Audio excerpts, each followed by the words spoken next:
हमने इसके पहले वीडियो में बताया था कि अपराधियों का एनकाउंटर करने से अपराधी कम नहीं होंगे। उनकी सोच बदलना होगा और बचपन से ऐसी शिक्षा दी जाए जिससे वो अपराधी ना बने। लगभग 150 करोड़ जनसंख्या वाले देश में बड़े बड़े एम्स बनाने से समाज की कल्पना करना असंभव है। सनातन परंपरा को मानने वाले समाज का खान पान और रहन सहन सनातन परंपरा के अनुसार हो, इस पर काम करना होगा। बड़े बड़े पावर हाउस बनाने से बिजली की समस्या पर काबू पाना लगभग असंभव है। सौर ऊर्जा और नंदी रथ से जब हर किसान बिजली बनाएगा तो काफ़ी हद तक सफलता पाई जा सकती है। कलयुग अर्थात मशीनरी युग में अनजान किसानों ने बैलों को निष्प्रयोज बना दिया है, लेकिन कहा गया है कि गोधन, बाजधन और रतन धन खान, ये सब हमारी सनातन परंपरा के अंग थे। राष्ट्रीय और राजकीय पशु पक्षियों से पर्यावरण संतुलित बनाए रखने और जीवधारियों की रक्षा करने का इतिहास रहा है। जैसे गीधराज जटायु ने माता सीता की रक्षा करने में अपने प्राण न्यौछावर कर दिए। कहा गया है कि या धन होए गाय के काछे या फिर नदी के ताटे, अर्थात धन की प्राप्ति और सुख गोवंश से ही मिल सकता है। ये सब कर दिखाया है और किसानों को जागरूक करने की कोशिश कर रहे हैं पूर्व डीएसपी शैलेंद्र सिंह, जिन्होंने अपने लखनऊ स्थित श्री नंदीग्राम गौशाला और फार्म हाउस में जैविक खेती कर समाज को स्वस्थ रखने और किसानों के आय बढ़ाने की दिशा में काम कर रहे हैं। मुख्तार अंसारी से लोहा लेने वाले 1991 बैच के पीपीएस अधिकारी पूर्व डिप्टी एसपी शैलेंद्र सिंह का नाम किसी पहचान का मोहताज नहीं है। स्वतंत्रता संग्राम सेनानी रहे दादा राम रूप सिंह और पुलिस अफसर पिता स्वर्गीय जगदीश सिंह से बहादुरी और ईमानदारी विरासत में मिली थी, इसलिए माफिया से मोर्चा लेने में नहीं हिचकिचाए। इंडियन आर्मी के एक भगोड़े जवान ने सेना से लाइट मशीन गन चुराई थी और माफिया मुख्तार को बेच दी थी। जब ये मामला UP special task force UPSTF के तत्कालीन डिप्टी एसपी शैलेंद्र सिंह के सामने आया तो उन्होंने बाहुबली विधायक मुख्तार के खिलाफ कोटा के तहत कार्रवाई की थी।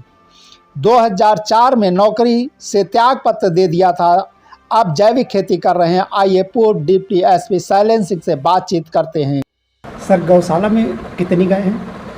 ये छोटे बड़े मिला के लगभग 150 गोवंश हैं हमारे पास। अच्छा सर, और इनका दूध सप्लाई सर कैसे? दूध हमारे कुछ जो पायलट प्रोजेक्ट के तहत कस्टमर हैं, करीब हमारे जी जी 70-80 कस्टमर हो तो उनके घर में जाता है। अच्छा, कंप्लीट ऑर्गेनिक किचन उनका जाता है। दूध है, सब्जी है, आटा है, चावल, दाल, तेल सब जाता है। और बाकी हमारे यहाँ बच्चे खुद पीते हैं, आपने देखा होगा, सब स्वस्थ हैं जी। बहुत अच्छा दूध दही जो है खाया गया, तो वही बच्चे सब पीते हैं जी। और सर इनके चारा पानी व्यवस्था वैसे देख का बहुत अच्छा रहा और साफ सफाई भी अच्छी रही है जी जी। और उन्होंने बताया कि ये जो है एक डाला 5-6 दिन चलता है, जो 25 कुंटल आता है करीब। और सर वो क्या कंपोस्ट खाद बनाए? हाँ, हम लोग के यहाँ गोबर का उपयोग होता है। गोबर सीधे ऊपर जाती है तो वायुमंडल में ग्लोबल वार्मिंग का कारण होता है, नुकसान करता है। तो गोबर गैस प्लांट है अंडरग्राउंड जो है, उसमें गोबर चला जाता है और उसका गैस किचन में यूज़ होता है। जो स्लरी निकलती है खाद के रूप में काम आता है। और सर ये जो सब कुछ लाइटिंग व्यवस्था की गई है, बनाई गई है, उससे बहुत कुछ देखा गया। चारा भी है और आटा भी है, कोल्हू भी है। बेसिकली एक नंदी रथ है जी जी।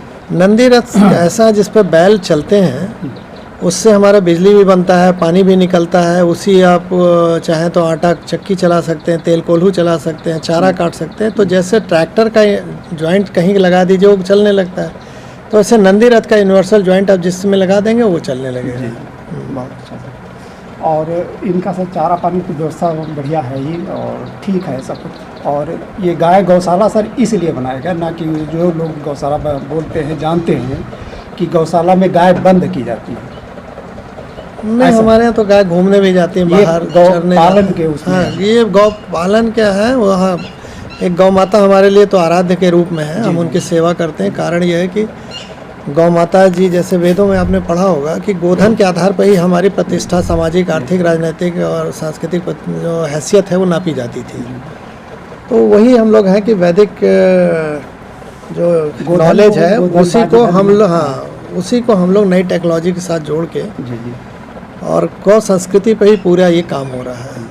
और सभी गायें सर स्वस्थ हैं। ये तो जी जी, देखा, वो कोई हम लोग भी बताए ना कि चाहे वो एक दूध छोटे दें, से लगा करके चाहे बड़े दूध तक- दे चाहे न दे, सबको हम लोग अच्छा खाना देते हैं। बाहर चरती हैं जाके 4-5 जी, जी। घंटे, सब लोग अच्छा, स्वस्थ बाहर हैं। चरने के लिए भी बाहर भी जाते जाती हैं। अच्छा अच्छा अच्छा। 2-4-5 घंटे 6 घंटे हाँ, टहलने अच्छे के लिए। टहल रहे हैं, जिससे एक्सरसाइज भी हो जाए, जी, जी। घूम ले, फ्री हो जाए।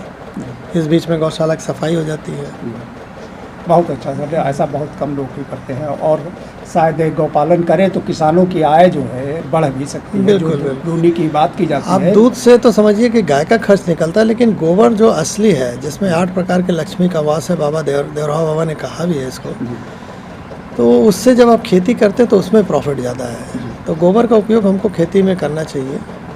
ये मतलब रासायनिक खादों का प्रयोग प्रयोग न ज़रूरत नहीं है। गोबर, रासायनिक हाँ, खाद, उनकी कीटनाशक- जगह, वो सब की जगह गोबर गोमूत्र से हम खाद और कीटनाशक का काम ले सकते हैं। जी मिट्टी की उत्पादकता क्षमता बढ़ कम हो रही है, जाती है, उससे- बढ़ जाती है। और इससे बढ़ती है। जी। और साथ में पर्यावरण के भी शुद्ध होता है। बिल्कुल बिल्कुल।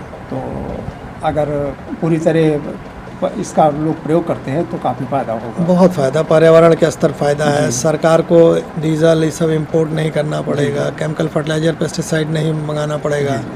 साथ ही साथ किसान की आय बढ़ रही है, बेरोजगारों को जॉब मिल रहा है, कंज्यूमर अपना अच्छा खा रहा है तो उसका स्वास्थ्य बन रहा है। तो एक तरह से सभी का फ़ायदा हो रहा है। ये सर खेती में गोबर के खाद डाली जाएगी और उसके बाद जो फसल निकलेगी वो बहुत ही होगी और हानिकारक भी नहीं होगी। तो सर बहुत अच्छा सर, थैंक यू सर। कृषि का आधार रहे बैलों को निर्धारित गोला में घुमाकर अल्टरनेटर के जरिए बिजली बनाई जा रही है। भविष्य में 1 मेगावाट बिजली तैयार करने की उनकी योजना है। 2004 में पुलिस सेवा छोड़ने के बाद उन्होंने गाय और बैलों पर काम करना शुरू किया और बैलों का नंदी रथ बनाया, जिससे उन्होंने बिजली बनाने का काम शुरू किया। अब ऐसा मॉडल तैयार किया है जिसके माध्यम से 500 मीटर की गहराई से भी बैलों के द्वारा पानी निकालकर सिंचाई की जा सकती है। एक बैल के द्वारा बड़ी आसानी से दिन भर में 1 एकड़ खेत की सिंचाई की जा सकती है। पूर्व डिप्टी एसपी के द्वारा अपने फार्म पर ही इस तकनीक का सफल प्रयोग किया जा चुका है। उनका कहना है कि जल्द ही देश के किसानों को भी यह तकनीक उपलब्ध हो जाएगी। वे लखनऊ स्थित अपने आवास पर रहकर धान, गेहूं और सब्जी की जैविक विधि से खेती कर रहे हैं। उनका कहना है कि जैविक उत्पाद से उनको बेहतर कीमत मिल रही है। भविष्य में किसानों की कृषि लागत कम करने और आमदनी दोगुनी करने के लिए जैविक विधि को बढ़ावा देने की योजना बनाई है। चकाचौंध की जिंदगी जीने की इच्छा रखने वाले समाज में पूर्व डिप्टी एसपी शैलेंद्र सिंह ने उत्पादन से लगाकर लोगों तक शुद्ध आहार मुहैया कराने के लिए और उनको स्वस्थ रखने के लिए उत्तर प्रदेश की राजधानी लखनऊ में खास रेस्टोरेंट खोला है। इस रेस्टोरेंट की ओपनिंग किसी मंत्री या वीवीआईपी ने नहीं की थी, बल्कि गाय ने की है। ऐसा इसके पहले किसी भी रेस्टोरेंट की ओपनिंग सेरेमनी में देखने को नहीं मिला था। इतना ही नहीं, 2004 में वाराणसी से निर्दलीय उम्मीदवार के तौर पर लोकसभा का चुनाव लड़े। 2006 में कांग्रेस में शामिल हुए, यूपी आरटीआई का प्रभारी बनाया गया। 2009 में कांग्रेस के टिकट पर चंदौली से लोकसभा चुनाव लड़े, हालांकि चुनाव में तीसरे स्थान पर रहे। 2012 में सैयद राजा विधानसभा से कांग्रेस के टिकट पर विधानसभा का चुनाव लड़े, इस बार भी सफलता नहीं मिली। 2014 में नरेंद्र मोदी के संपर्क में आए और भाजपा प्रदेश कार्यकारिणी के सदस्य बने। उन्होंने लोकसभा चुनाव में वार रूम की जिम्मेदारी मिली। अब चुनाव नहीं लड़ने का फैसला किया है। इसी के साथ हम इस वीडियो को समाप्त करते हैं। तब तक के लिए जय हिंद, जय भारत, वंदे मातरम।